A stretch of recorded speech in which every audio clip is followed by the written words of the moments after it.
اگر کوئی شخص سال گزرنے سے پہلے ہی زکوٰۃ دینا چاہے تو وہ جائز ہے یا نہیں؟ اگر بقدر نصاب مال کا مالک سال گزرنے سے پہلے زکوٰۃ ادا کر دے تو جائز ہے۔ ٹھیک، یہ بھی فرمائیے کہ زکوٰۃ دیتے وقت نیت کرنی ضروری ہے یا نہیں؟ ہاں، زکوٰۃ دیتے وقت یا کم سے کم مال زکوٰۃ نکال کر علیحدہ رکھنے کے وقت یہ نیت کرنی ضروری ہے کہ یہ مال میں زکوٰۃ میں دیتا ہوں یا زکوٰۃ کے لیے علیحدہ کرتا ہوں۔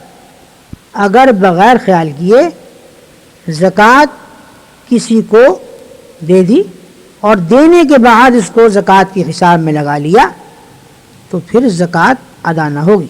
اچھی طرح اس کو ذہن نشین کر لیجیے۔ بہتر۔ قاری صاحب یہ فرمائیے کہ اگر کسی شخص کو ہم زکوٰۃ دینا چاہیں تو اسے یہ بتانا بھی ضروری ہے کہ یہ مال زکوٰۃ ہے یا نہیں؟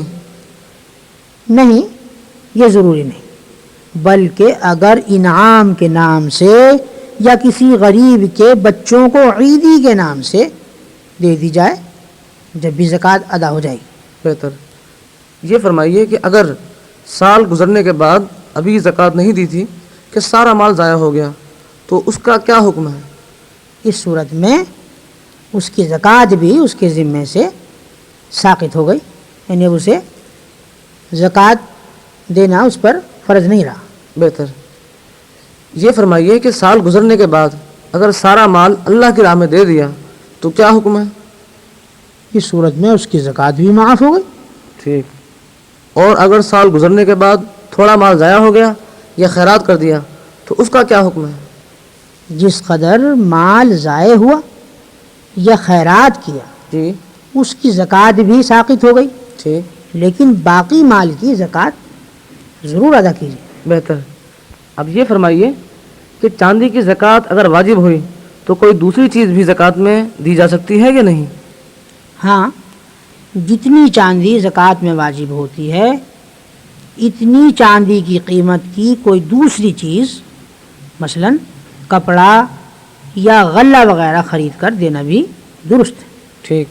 حاجی صاحب یہ فرمائیے کہ مصارف زکوٰۃ سے کیا مراد ہے؟ جس شخص کو زکوٰۃ دینے کی اجازت ہے اسے مصرف زکوٰۃ کہتے ہیں۔ ٹھیک، مصارف مصرف کی جمع ہے۔ مصارف زکوٰۃ سے وہ لوگ مراد ہیں جن کو زکوٰۃ دینا جائز ہے۔ بہتر۔ اب یہ فرمائیے کہ مصارف زکوٰۃ کتنے اور کون کون سے ہیں؟ اس زمانے میں مصارف زکوٰۃ یہ ہیں: نمبر 1 فقیر، یعنی وہ شخص جس کے پاس کچھ تھوڑا مال و اسباب ہے لیکن نصاب کے برابر نہیں۔ نمبر 2 مسکین، یعنی وہ شخص جس کے پاس کچھ بھی نہیں۔ جی، نمبر 3 قرض دار، یعنی وہ شخص جس کے ذمے لوگوں کا قرض ہو اور اس کے پاس قرض سے بچا ہوا بقدر نصاب کوئی مال نہ ہو۔ اچھا۔ نمبر 4 مسافر، جو حالت سفر میں تنگ دست رہ گیا ہو، اسے بقدر حاجت زکوٰۃ دے دینا جائز ہے، خواہ وہ اپنے گھر کا کتنا ہی مالدار شخص ہو۔ ٹھیک۔ یہ فرمائیے کہ دینی مدارس میں زکوٰۃ کا مال دینا جائز ہے یا نہیں؟ جی ہاں، طالب علموں کو زکوٰۃ کا مال دینا جائز ہے، اور مدارس کے محتمموں کو اس کے لیے کہ وہ طالب علموں پر خرچ کریں، جی، دینے میں کچھ مذائقہ نہیں۔ بہتر۔ اب یہ بھی فرمائیے کہ کن لوگوں کو زکوٰۃ دینا ناجائز ہے؟ ایسے لوگوں کی تفصیل سنیے۔ جی، نمبر 1 مالدار، یعنی وہ شخص جس پر خود زکوٰۃ فرض ہے یا نصاب کی برابر قیمت کا اور کوئی مال موجود ہو اور اس کی حاجت اصلیہ سے زائد ہو۔ ٹھیک، جیسے کسی کے پاس تانبے کے برتن روزمرہ کی ضرورت سے زائد رکھے ہوئے اور ان کی قیمت بقدر نصاب ہے، اس کو زکوٰۃ کا مال لینا حلال نہیں، ٹھیک، اگرچہ خود اس پر بھی ان برتنوں کی زکوٰۃ دینی واجب نہیں۔ نمبر 2 سید اور بنی ہاشم، بنی ہاشم سے حضرت حارث بن عبد المطلب جی، اور حضرت جعفر اور حضرت عقیل، حضرت عباس نیز حضرت علی کرم اللہ تعالی وجہ کی اولاد مراد ہے. ٹھیک. نمبر 3 اپنے ماں باپ دادا دادی نانا نانی چاہے اور اوپر کے ہوں. اچھا. نمبر 4 بیٹا بیٹی پوتا پوتی نواسا نواسی چاہے اور نیچے کے رشتہ دار ہوں. نمبر 5 خاوند اپنی بیوی کو اور بیوی اپنے خاوند کو بھی زکوٰۃ نہیں دے سکتی. نمبر 6 کافر. اور نمبر 7 مالدار آدمی کی نابالغ اولاد. قاری صاحب اب یہ فرمائیے کہ کن کاموں میں زکوٰۃ کا مال خرچ کرنا جائز نہیں ہے؟ جن چیزوں میں کوئی مستحق مالک نہ بنایا جا سکے ان میں مال زکوٰۃ خرچ کرنا جائز نہیں. ٹھیک. جیسے میت کے گور و کفن میں لگا دینا ٹھیک. یا میت کا قرض ادا کر دینا یا مسجد کی تعمیر یا فرش یا لوٹوں یا پانی وغیرہ پر خرچ کرنا جائز نہیں. بہتر.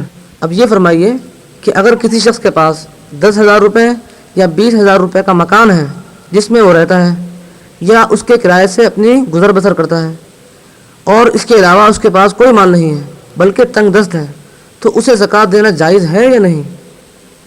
جائز ہے، کیونکہ یہ مکان اس کی حاجت اصلیہ میں داخل ہے. البتہ جب کسی حاجت اصلیہ سے کوئی مال زائد ہو اور وہ بقدر نصاب ہو تو اسے زکوٰۃ لینا جائز نہیں. اب یہ فرمائیے کہ اگر کسی شخص کو مستحق سمجھ کر ہم نے زکوٰۃ دی تو بعد میں معلوم ہوا کہ وہ سید تھا یا مالدار تھا یا ایسا شخص تھا جو کہ صاحب نصاب تھا تو اس پر زکوٰۃ ہماری ادا ہوئی یا نہیں؟ ادا ہو گئی، پھر اسے دینا واجب نہیں. ٹھیک. اب یہ فرمائیے کہ زکوٰۃ کن لوگوں کو دینا افضل ہے؟ اول اپنے رشتہ داروں جیسے بھائی بہن بھتیجے بھتیجیاں چچا پھوپھی خالہ ماموں ساس خسر داماد وغیرہ میں سے جو حاجت مند اور مستحق ہوں انہیں دینے میں بہت زیادہ ثواب. ٹھیک. ان کے بعد اپنے پڑوسیوں یا اپنے شہر کے لوگوں میں سے جو زیادہ حاجت مند ہو اسے دینا افضل ہے. پھر جسے دینے میں دین کا زیادہ نفع ہو جیسے علم دین کے طالب علم وغیرہ. جزاک اللہ. قاری صاحب آپ نے زکوٰۃ سے متعلق تمام مسائل تو مجھے سمجھا دیے. اب یہ فرمائیے کہ صدقہ فطر کسے کہتے ہیں؟ فطر کے معنی روزہ کھولنے یا روزہ نہ رکھنے کے ہیں. اللہ تعالی نے اپنے بندوں پر ایک صدقہ مقرر فرمایا ہے جی. کہ رمضان شریف کے ختم ہونے پر روزہ کھل جانے کی خوشی اور شکریہ کے طور پر ادا کریں، اسے صدقہ فطر کہتے ہیں. اور اسی روزہ کھلنے کی خوشی منانے کا دن ہونے کی وجہ سے رمضان شریف کے بعد والی عید کو عید الفطر کہتے ہیں. ٹھیک. اب یہ فرمائیے کہ صدقہ فطر کس شخص پر واجب ہوتا ہے؟ صدقہ فطر ہر مسلمان آزاد پر جبکہ وہ بقدر نصاب مال کا مالک ہو واجب ہے. یہ فرمائیے کہ صدقہ فطر واجب ہونے کے لیے جو نصاب شرط ہے وہ وہی نصاب زکوٰۃ ہے جو کہ آپ نے پہلے بیان کیا ہے یا کچھ فرق ہے؟ نصاب زکوٰۃ یا نصاب صدقہ فطر کی مقدار تو ایک ہی ہے. مثلا 54 تولے 2 ماشے چاندی یا اس کی قیمت، لیکن نصاب زکوٰۃ اور نصاب صدقہ فطر میں یہ فرق ہے جی. کہ زکوٰۃ فرض ہونے کے لیے تو چاندی یا سونا یا مال تجارت ہونا ضروری جی. اور صدقہ فطر واجب ہونے کے لیے ان 3 چیزوں کی خصوصیت نہیں، ٹھیک. بلکہ اس کے نصاب میں ہر قسم کا مال حساب میں لے لیا جاتا ہے. ہاں، حاجت اصلیہ سے زائد اور قرض سے بچا ہوا ہونا دونوں نصابوں میں شرط ہے.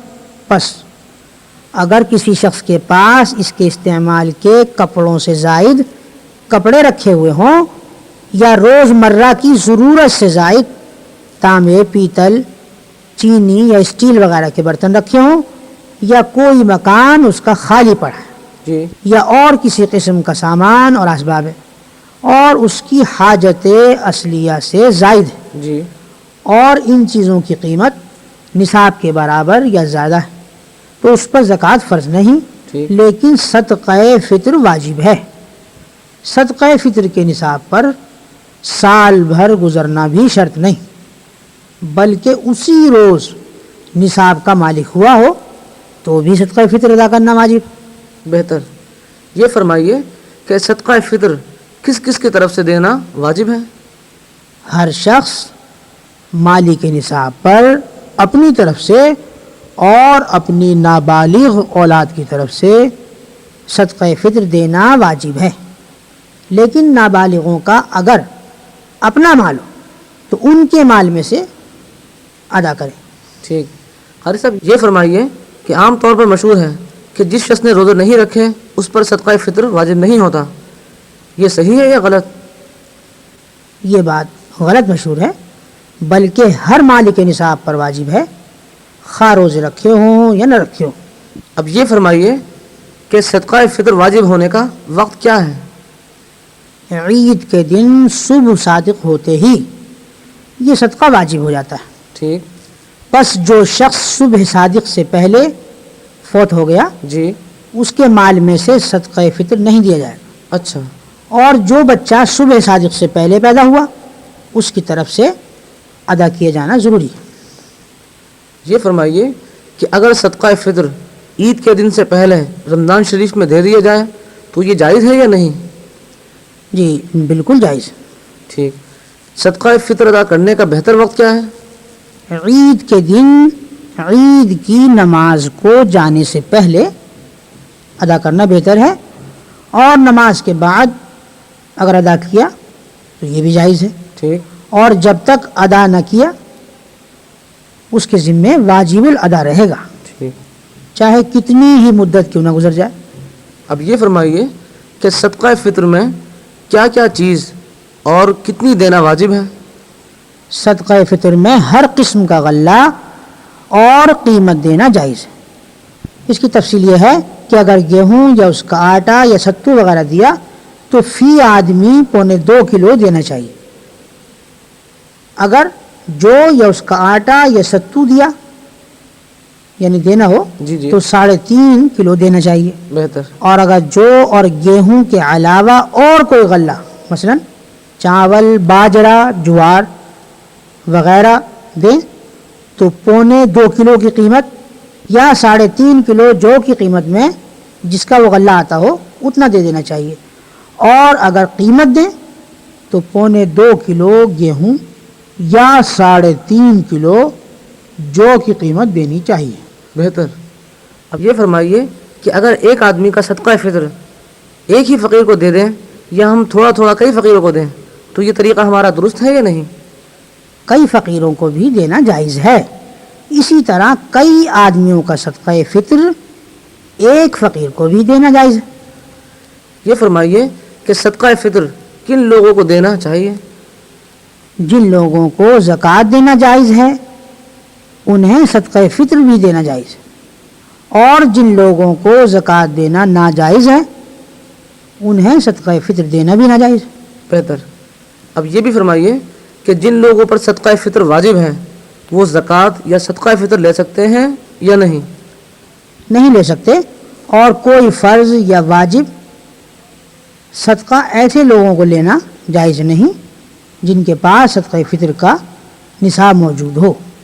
قاری صاحب یہ فرمائیے کہ وہ 40 احادیث کیا ہیں کہ جن کے متعلق نبی کریم صلی اللہ علیہ وسلم نے ارشاد فرمایا ہے کہ جو شخص ان کو یاد کر لے وہ جنت میں داخل ہوگا؟ جی وہ 40 احادیث یہ ہیں: نمبر 1، اللہ پر ایمان لائیے یعنی اس کی ذات و صفات پر۔ نمبر 2، آخرت کے دن پر۔ نمبر 3، فرشتوں کے وجود پر۔ نمبر 4، پہلی کتابوں پر۔ نمبر 5، تمام انبیاء علیہم السلام پر۔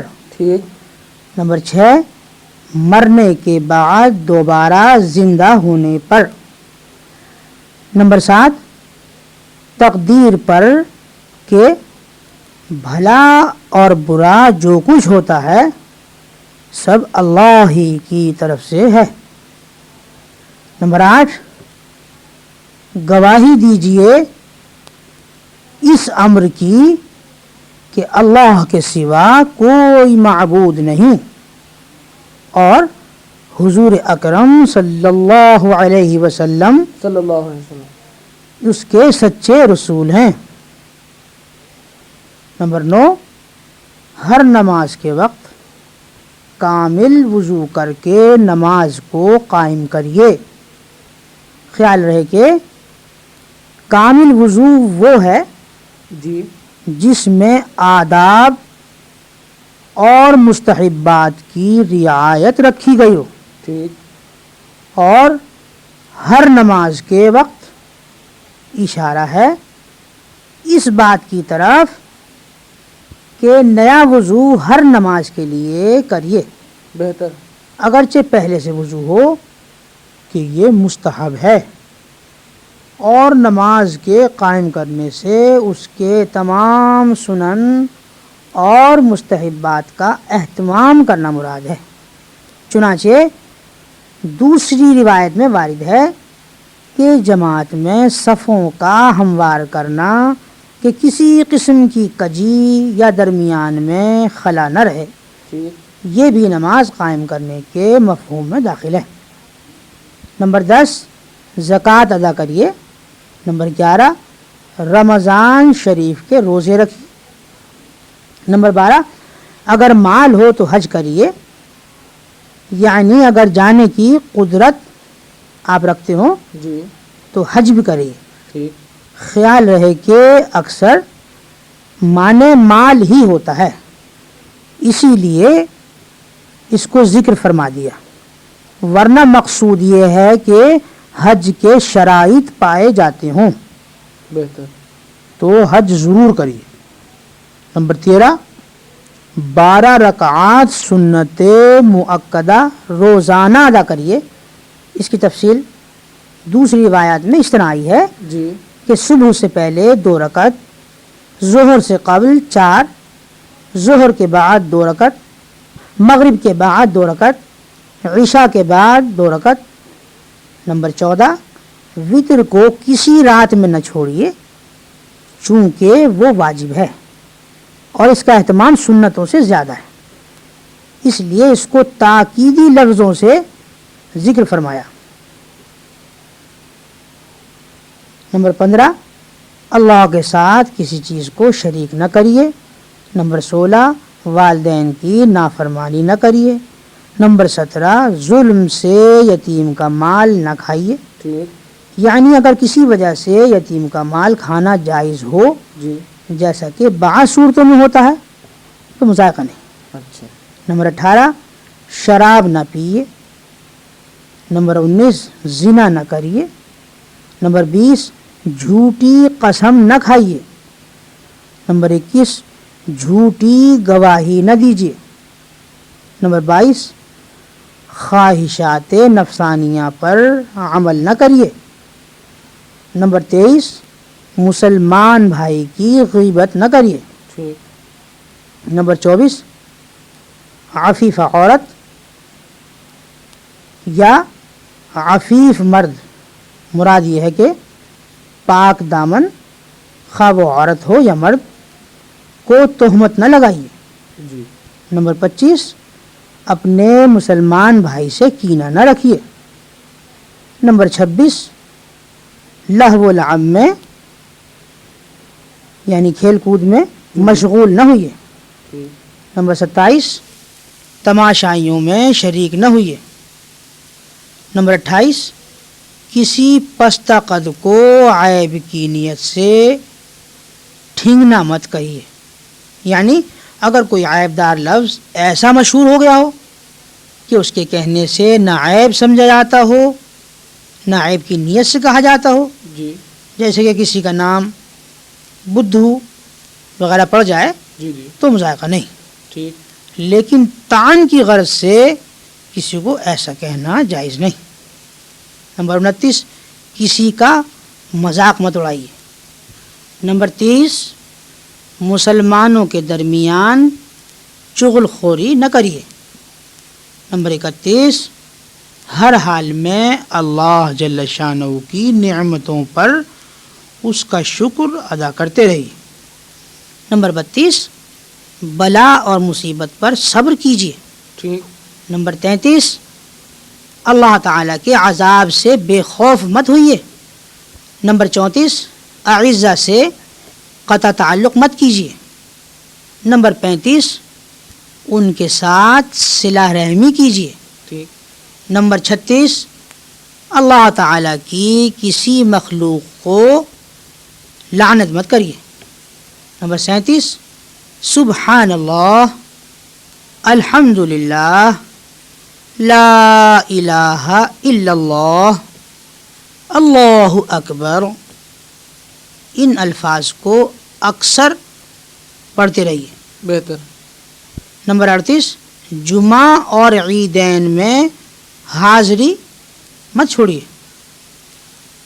نمبر 39، اس بات کا یقین رکھیے کہ جو کچھ تکلیف و راحت آپ کو پہنچی ہے جی۔ وہ مقدر میں تھی، ٹھیک۔ جو ٹلنے والی نہ تھی بلکہ من جانب اللہ تھی۔ اور نمبر 40، قرآن شریف کی تلاوت کسی حال میں بھی مت چھوڑیے۔